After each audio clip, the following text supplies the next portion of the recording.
বিগত 5 বছর, বছরে 365টা দিন, তার মধ্যে হয়তো 50টা দিন ব্যক্তিগত কাজ, এর বাইরে বাকি দিনগুলো আমি জনসংযোগেই থাকি।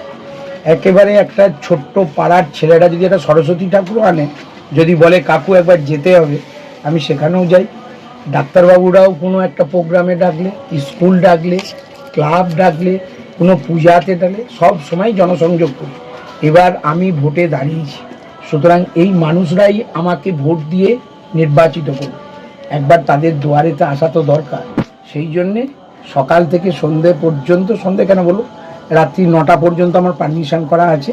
9টা পর্যন্ত আমি মানুষের কাছে যাচ্ছি। একবার মুখটা দেখালেই তারা তাদের আশীর্বাদ ঠিক করে। তাই এই মুখেই তো হরিনাম করি, এই মুখেই তো বিভিন্ন ভাষায় কথা বলে মানুষের মন জয় করি, আবার এই মুখেতেই মানুষকে গালাগাল দিই।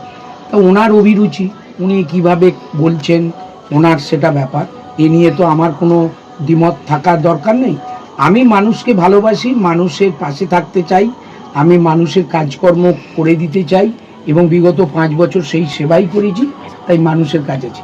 ওনার মমতা বন্দ্যোপাধ্যায়ের নেতৃত্বে আবার 4র্থবারের জন্যে তৃণমূল কংগ্রেসের মানে মা মাটি মানুষের সরকার গঠন হবে।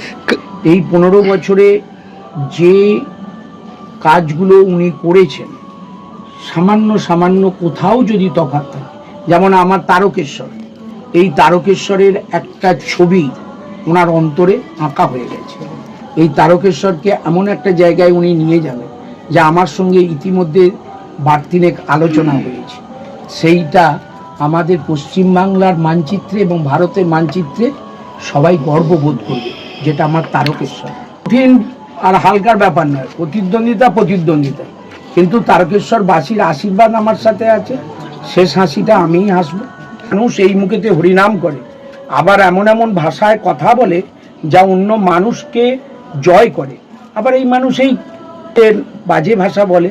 তা ওনার অভিরুচিতে একজন মহিলা মুখ্যমন্ত্রী এবং বাংলার মানুষ যাকে মনে করে স্বাধীনতার পর বাংলার রূপকার সকল মানুষে, তাকে যদি কটাক্ষ করে, এটা ওনার অভিরুচি, সেটা ভবানীপুরের মানুষ বিচার করবেন।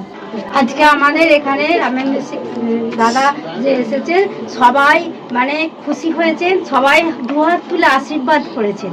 হ্যাঁ, বিশাল জনসংযোগ হয়েছে। আমাদের পাশে যে শরৎপল্লী আছে, ওখানে অনেক মানুষের সমাবেশ হয়েছে, সবাই দুহাত তুলে আশীর্বাদ করেছেন এবং সবাই বলেছেন যে আমরা তৃণমূলেই জোড়া ফুলেই ভোট, আমরা রামেন্দ্র সিংহ রায়কেই চাই, অন্য কোনো প্রার্থীকে চাই। সবুজ আবির নিয়ে উঠবে, এটাই আমরা চাই। তো আজকে খুব আনন্দিত যে রামেন্দ্র বাবুকে আমাদের বাড়িতে পেয়েছি। ওনার সঙ্গে বিভিন্ন মিটিং আমি গেছি, সবগুলোই উনি যেমন বললেন গ্রামের খুব প্রান্তিক অঞ্চল, যেখানে ওনার মতো লোককে পাওয়ার আমরা আশাই করি না, এমনকি রাত 9টার সময় উনি গিয়ে হাজির হয়েছে। এবং ওনার জনসংযোগ কর্মসূচি আমাকে প্রতিবারে মুগ্ধ করেছে। অনেক মন্ত্রী নেতাদের দেখেছি, কিন্তু এত এনার্জি লেভেল এবং লোকের সঙ্গে এত ভালো বিহেভিয়ার ও জনসংযোগ আমি দেখিনি। আমি আশা করব উনি আবার এখানে নির্বাচিত হয়ে আসবেন এবং আমি মন্ত্রিসভায় স্থান পাবেন।